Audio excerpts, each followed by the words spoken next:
Paul Klee, Cat and Bird. Hi second graders, here's our next project for MIA. This is an artwork called Cat and Bird, and it was made by Paul Klee. Do you remember him? We studied another one of his artworks a couple months ago when we did the Tag Your It artwork. So this one, he has, again, he's very famous for his line work.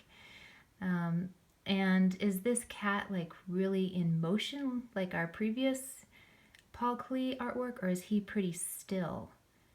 Kind of still, right? He looks contemplative, like he's thinking about something. Well, he does have a bird on his head. Also, look at the scale. This cat is very large on the paper. Look at, there's just very small amounts of background space around him. You have his neck going down here, and then all this background space is very small. So he's a really large cat on this piece of paper. Also, look at the lines. So look how all these lines for the eyes, both the top and the bottom of the eyes, and the lines on the nose, they all come to this center point. So that's called our focal point. That's where our eye is drawn to that spot right there. And he does a beautiful job creating all these lines. Look at the eyes go all the way to the side of the head of the cat. So that's called exaggeration, right? And then the jaw comes down, comes up to the bottom of this heart. Really creative use of lines. Also, look at the colors that he used. Now, one thing that really makes this special is the colors in the bird and the cat also extend into the background, right? So he has this teal color on the outside of the irises, and then he brings that same color in the whiskers areas and then also in the background. So it's almost like the cat is blending into the background. So we're going to work on that too. I also overdrew on this with the lines, and I'll show you that in a second. So just in the computer here, I traced over the artwork with lines. So you can really see how he's creating this focal point here, and how the ears and the eyes and the nose all match up to this point. And also how he incorporates all the other lines. Look at the little chin down here, and the neck, and these fun whisker shapes. So we're going to be creating an artwork like this. I'll also show you the colors in a second. Okay, so we're going to look at the colors now. So we have this pale yellow, like a cream color, that is shown in lots of different areas of the artwork. That's represented by this color. Then we have a more kind of a mid-tone yellow in certain areas. We also have red, so this is the highest saturation of red. See, it's the most intense. And then we have beautiful magenta colors, which we'll create with a combination of pink and red. Then we have different kind of burnt reds and brown colors.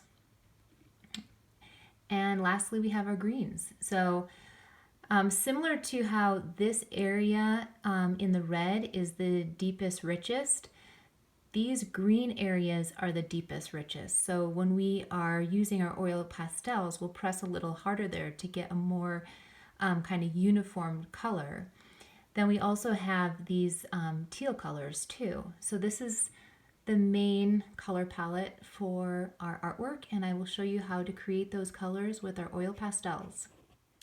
Okay, so here we come down about 1/3 of the way and centered horizontally, and this is that main focal point. And I want everyone to draw two eyes that come out very far towards the edges of the paper. See how I have this narrow space here on both sides? And then also the shapes of the eyes, they are much wider than they are tall. So everyone please draw your two eyes like this. Now we'll come down and we're going to do our draw our heart for the nose. So I'm going to come down about another third. So this is 2/3 from the top, and I'm going to draw my heart for the nose. Okay.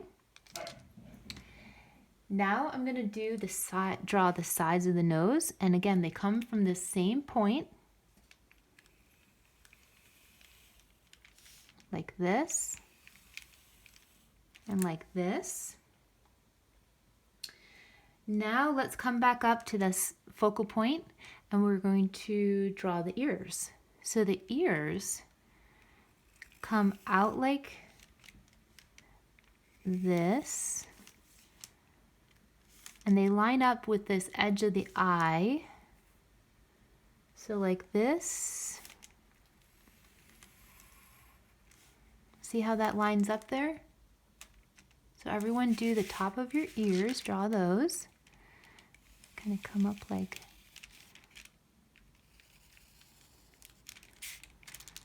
this. Again, there's no right or wrong here. See how this ear is a little bit different shape than this one? That's totally fine.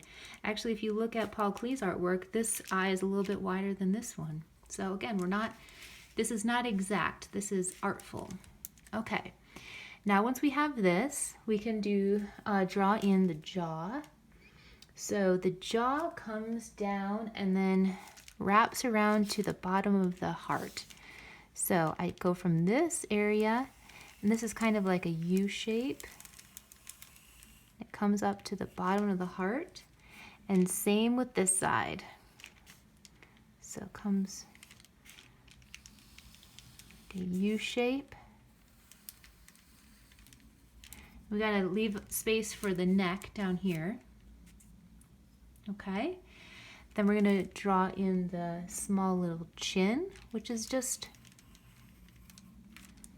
a shape like that. Okay, next we can draw in the irises. So these are see how they're just kind of slight curves in the middle of the eyes? Okay, and let's do our whiskers next. So I love the shape of the whiskers on the Paul Klee example. They kind of come out, down like that. Kind of like a waterfall. So we can draw those in on both sides.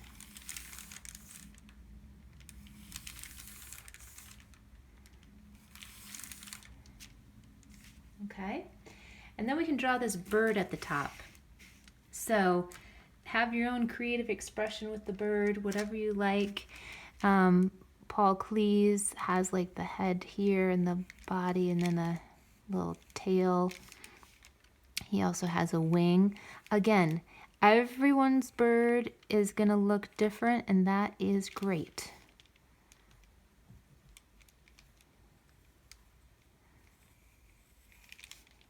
And he's got his little legs here, little eye. So you see how I did that just with like his head, body, tail, and a wing, and then his little legs. Okay, the last line work we have is the neck. So this is a very wide neck, and it goes right off. Okay, once everyone's done with the pencil lines, then we can trace with your marker. So only the lines, we're not filling in any spaces. We will do that with the oil pastels. Okay, here I have an example for everybody to show the different colors and how we achieve these. So if you take your white and your yellow, and you can see how I have these two different tones here, okay?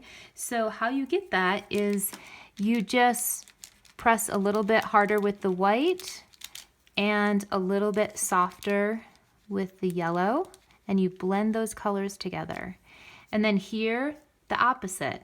I would do a little bit heavier pressure on the yellow and a little bit softer with the white. That way you can have two different variations in your artwork. Here, yellow plus red. So same type of process. So you can see here, I pressed a little bit harder with the red, a little bit softer and less of the yellow. Likewise here, I pressed harder with the yellow and softer and less coverage with the red. So this is how I'm getting my kind of orange tones. Over here, yellow plus brown, same process. Red plus pink, so obviously this is more red, this is more pink. You know, in the artwork we have that magenta kind of color. And here I have a light green and a blue. And then on the bottom here I have the mid green and the blue that I blended and mixed. Okay, so here's my finished artwork for your reference. So enjoy blending your colors. Remember that Paul Klee does not stay in the lines necessarily. He has a lot of colors that extend beyond just the lines themselves. And enjoy the process.